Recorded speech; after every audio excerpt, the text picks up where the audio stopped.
देखिए हमने अभी क्या क्या सीख लिया, हमने सीख लिया कि पोटेंशियोमीटर कोई करंट ड्रॉ नहीं करता लेकिन पोटेंशियल डिफरेंस निकालता है। एक्चुअलिटी में आइडियल वोल्टमीटर क्या होता है? ऐसा वोल्टमीटर जो कोई करंट कंज्यूम ना करे, ऐसे वोल्टमीटर को आइडियल वोल्टमीटर कहते हैं, जो कि प्रैक्टिकली पॉसिबल नहीं है। अगर प्रैक्टिकली पॉसिबल नहीं तो क्या पॉसिबल है? पोटेंशियोमीटर पॉसिबल है।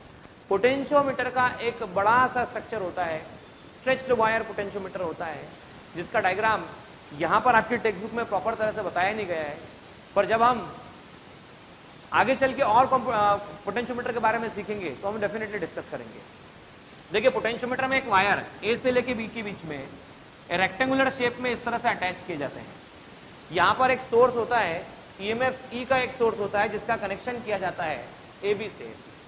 अब हम बात कर रहे होते हैं स्मॉल आर, तो इस सेल का internal resistance small R available है, और ए से बी पूरे वायर का रेजिस्टेंस कैपिटल आर रेजिस्टेंस है।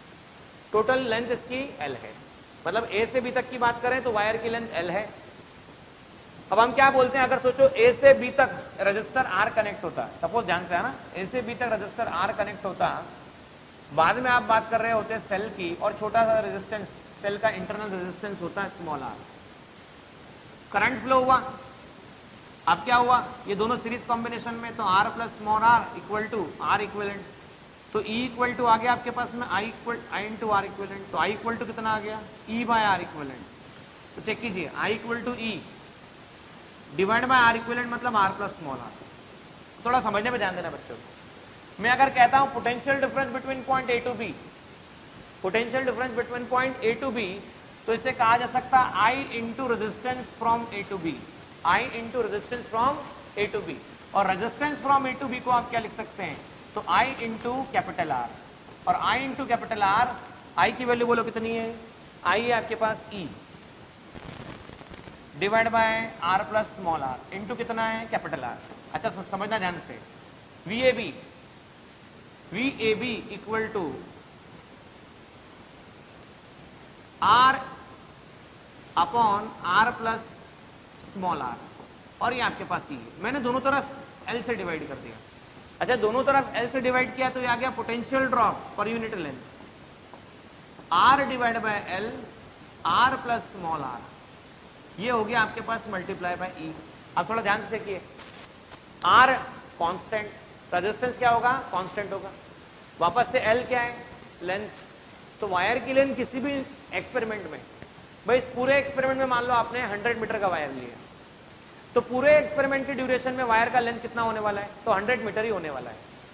तो ये कांस्टेंट, ये कांस्टेंट, ये कांस्टेंट, ये कांस्टेंट, तो कुल मिला के VAB पोटेंशियल ड्रॉप पर यूनिट लेंथ तब तक नहीं बदलता जब तक कि E की वैल्यू नहीं बदलती। E बदलेगा तो ये बदलेगा, लेकिन जब अगर E भी कांस्टेंट कर दिया जाए तो पोटेंशियल ड्रॉप पर unit length will become constant.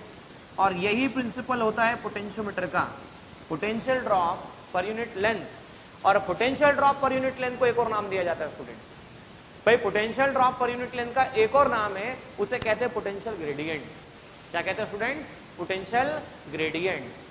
Variation of potential with position, variation of potential with position is called potential gradient, and potential gradient is also called electric field.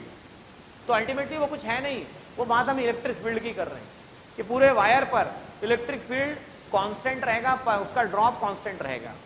अब आइए चलिए इसी के माध्यम से हम समझते हैं कि अगर हमने क्या किया, हमने एक पॉइंट सिलेक्ट किया, सी पॉइंट सिलेक्ट किया जिसका लेंथ स्मॉल एल है, जो एल लेंथ पर है, तो potential difference from A to C कितना आएगा? I, resistance from A to C.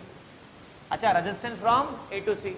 अब resistance from A to C, A से सी तक का रेजिस्टेंस हमको निकालना है। समझना, एल लेंथ के वायर का रेजिस्टेंस आर है, तो यूनिट लेंथ के वायर का रेजिस्टेंस आर बाय एल होगा। वापस चेक करना, एल लेंथ के वायर का रेजिस्टेंस आर है, तो यूनिट लेंथ के वायर का रेजिस्टेंस आर बाय एल होगा। तो स्मॉल एल लेंथ के वायर का resistance R by L into small L, that is R small L होगा, या आर ए सी होगा।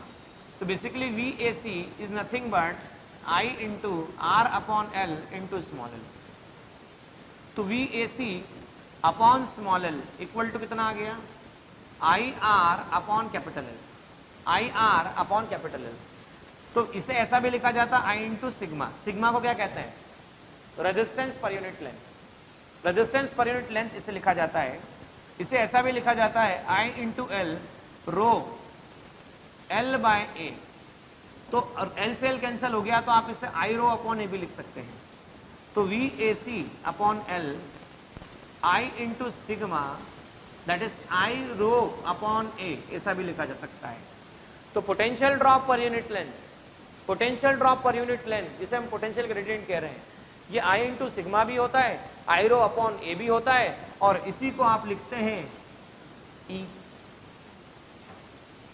ठीक है, तो हम ये कह सकते हैं this is the basic principle of potentiometer कि हर लेंथ की ड्रॉप पर पोटेंशियल का ड्रॉप जो होगा, हर सेंटीमीटर पे जो पोटेंशियल में कमी आएगी कि भाई 1 सेंटीमीटर पे 1 वोल्ट गया तो अगले 1 सेंटीमीटर पे भी कितना जाएगा, 1 वोल्ट से ही ड्रॉप होगा।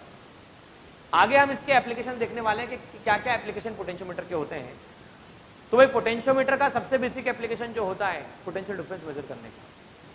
दूसरा इसका एप्लीकेशन होता है कि हम दो सेल को कंपेयर कर सकते हैं। भाई आपके पास एक सेल है, आप सेल का ईएमएफ कंपेयर कैसे करते थे, घर में याद करो। घर में आपको सेल मिलता था तो आप उसे टेस्ट करके कंपेयर करते थे। आप जीवान पे लगाते थे, ज्यादा करंट लगा तो सेल जिंदा है, कम लगा तो सेल डेड कंडीशन में है।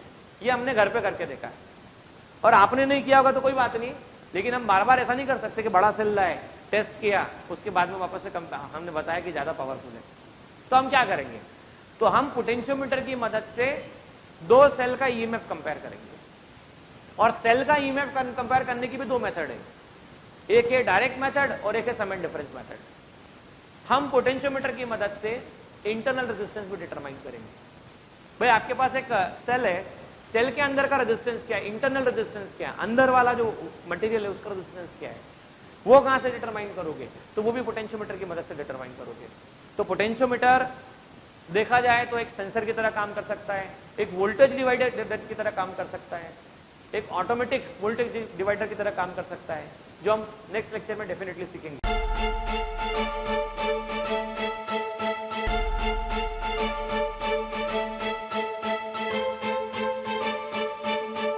पुरोहित अकॅडमी, मेन ब्रांच प्रभात चौक, MJ कॉलेज रोड, लोकमान्य हॉस्पिटलच्या बाजूला, जळगाव, आणि पांडे क्लासेस जवळ, बंधन बँके शेजारी, ट्रॅफिक गार्डनच्या समोर, जळगाव।